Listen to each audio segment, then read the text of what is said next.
12 months ago, I broke the bank and dropped $350,000 in cold hard cash for my dream car.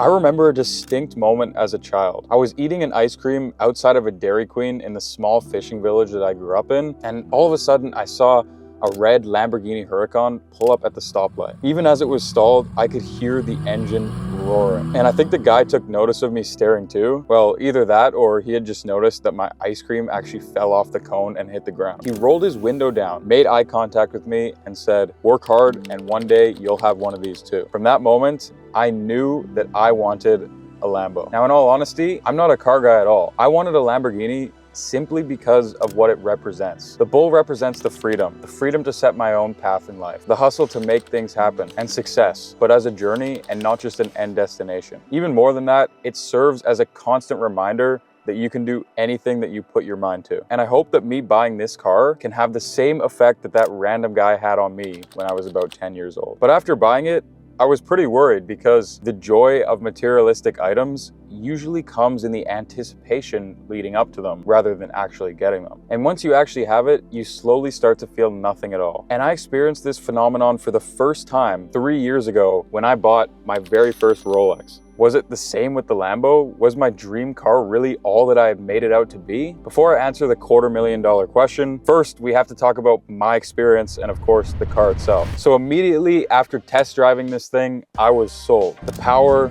the feeling, of course the badge, and the meticulous refinement and attention to detail, while still being able to fit my entire family, multiple friends, or even take a ski trip in. The Urus, or Urus, truly had it all. And best of all, it wouldn't just be a toy. I could actually daily drive this thing. Let's say we go back in time and you already know what you know. Would you buy this Urus again? 100%, because for me, it wasn't like this was the end destination. I saved all my money to get this and then I regretted it. It was just something that I picked up along the way in my journey.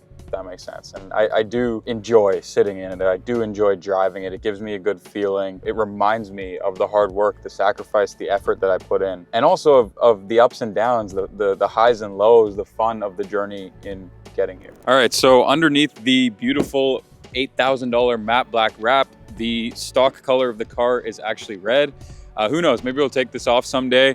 But for me, because I'm always kind of outwardly flexing. I'm on social media, posting my cars, my watches, things like that. The last thing that I want to do is drive more attention to myself.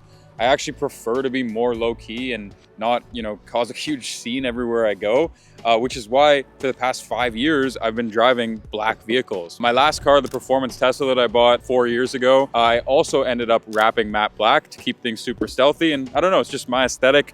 I like it. Now you can see the red brake calipers, which matches the color of the car, and also the stitching on the inside, which you'll see in just a moment. Come around the back here, you can see it's the standard Urus, so no modifications, nothing too crazy. Again, I don't feel the need to go and put expensive exhausts on this thing or, add all sorts of carbon fiber wings and stuff. I like the car just as is. And yeah, I guess you could just come do a full 360 wrap around of the vehicle, and then we'll hop in and show you the inside. Inside on the passenger seat here, you guys can see red stitching on the seats here, and then also on the back piece. And then in the back of the car, same thing. Now, if I come around to my side of the car here, why don't you jump in? Let's go ahead and start this puppy up. So basically, we have a couple of different modes here. We have Strata mode, which is kind of like street. This is in Italian. So most of the time I'm just cruising in Strata. Sometimes I'll put it in sport. If I want to really hear the engine or want to have a faster acceleration, or maybe some guy's pulling up at me on the light and he thinks he can smoke my car, so I'll pop it in sport. Corsa is the track mode, which to be honest, I don't really use all that much because I'm mostly just city driving and it is pretty crazy. And then this last one here is snow mode. Okay, so you can actually take this up to the mountain for ski trips. It provides more traction. Got the winter tires on right now because we're about to go on a ski trip. But yeah, besides that, these are the two screens here. This is mostly just the map, music, media, and then down here is where you can kind of control like all the temperature settings, fans, heated seats, things like that. And on dash here pretty much just shows you the mode. Right now we're in P, which is park. And then if I just do this, we'll be in drive. And that's pretty much it. You pull this guy up here to reverse, This is the start and stop, just like that. And then over here, you actually have ego mode. You can kind of customize your own settings for the car instead of just using sort of the pre-selected modes right here. To be honest, I don't really use it so much. Like I said, I just kind of drive in Strata most of the time. Up here, we also have a sunroof. I'm not gonna open it right now because it's pretty cold and maybe it's raining a little bit too. But it's kind of panoramic, so you can kind of see it out the back as well. Lots of space in the car. I got my skis and everything in the back right now. So super handy if you want to move a lot of stuff around, you want to carry a lot of people. And overall, it's just, it ticks all my boxes, interior, exterior. It looks clean, it looks aggressive. So have you noticed that since having this car, like you got like more attention from people all of a sudden remembered you exist, trying to take advantage of you, try to take a free ride in the car? What's funny is when I first got this car a year ago and made a post on Instagram celebrating the success of finally buying it, that post did like the best out of all my Instagram posts. So like at least 5 times more people who followed me tuned into that post, liked it, commented on it. And I think that's when I was like, okay, shit, like, you know, maybe this car can actually bring me a lot more benefit than I actually thought that it could. Because obviously I'm trying to post on social media, I'm trying to grow my personal brand, and having this vehicle is an asset in all of that because people pay attention more when they see a Lamborghini. Since I've used, you know, pictures of the dash in my YouTube videos as thumbnails. I've done all sorts of stuff like short form content that's gone mega viral of me purchasing the car, of me taking it and, you know, surprising my friends in it and things like that. And I'd say that this car has generated me millions of views online, has grown my social presence. People have followed me, people have paid attention more. And over the past year, we've been giving away all of our offerings for free. With my personal brand, the way that we've monetized it in 2024 is we've worked with big companies like Shopify and TikTok, and people who use our resources, our software, our free courses, eventually go on to be long-term customers of these platforms.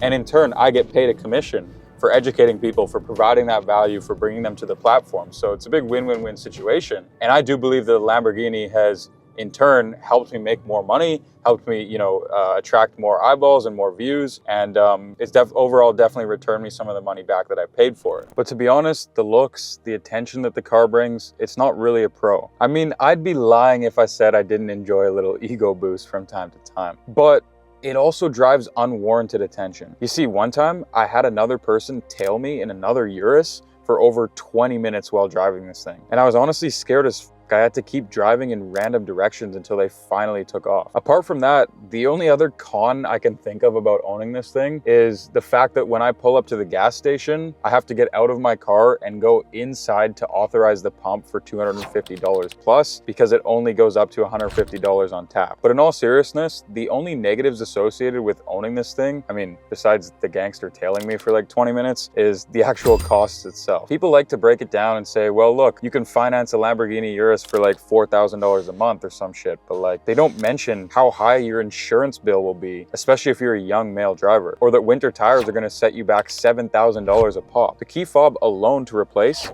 costs $2,000, not to mention the somewhat frequent servicing this beast demands. And if you scratch your rims, hit something incidentally, or mess with anything on the inside, you're going to be looking at thousands and thousands of dollars in repair costs. And I guess even still, like maybe you could get away with financing this thing for $5,000 to $7,000 a month, but who the heck wants to do that over like 72 months? So in all honesty, I wouldn't ever buy this car if I didn't already have, well, substantially more cash available than the actual price of the vehicle itself. So basically, if you're thinking about making a big purchase, make sure your financial base is strong first. A Lamborghini should be your reward, not a risk. But to play devil's advocate on myself here, I'm not a car guy, so if it's your passion and you want to make a big purchase like this early, then some things you just can't put a price on, even if it's not the wisest financial decision you'll ever make. And I guess if I really think about it, buying a Lamborghini at an earlier point in your career could technically be a smart move. It just depends on the industry that you're in. If you're a realtor and you pull up in a Urus, the perceived value of working with someone who's driving a Lamborghini immediately makes the investment ROI for you in ways that you can't exactly quantify. If you're a young guy posting on social media, you're trying to grow your audience, then one of these things will definitely help you and more people will want to connect with you. If you sell a course on how to get rich and you bought a Lamborghini in cash and you drive it, best believe those core sales are going straight through the roof. Heck, there's even some exclusive clubs that I stumbled across in Dubai where the minimum requirement to get involved is to first own a supercar yourself. It's almost like a way of pre-selection to ensure that everybody in that club or in that group is at least somewhat high net worth. It's kind of sad, but a lot of society nowadays, especially with young people, is built on what you have and how good your lifestyle is. So more status will almost always open more doors for you, which will inevitably lead to you making more money if you have the right positioning for it. With all of that being said, it was worth it.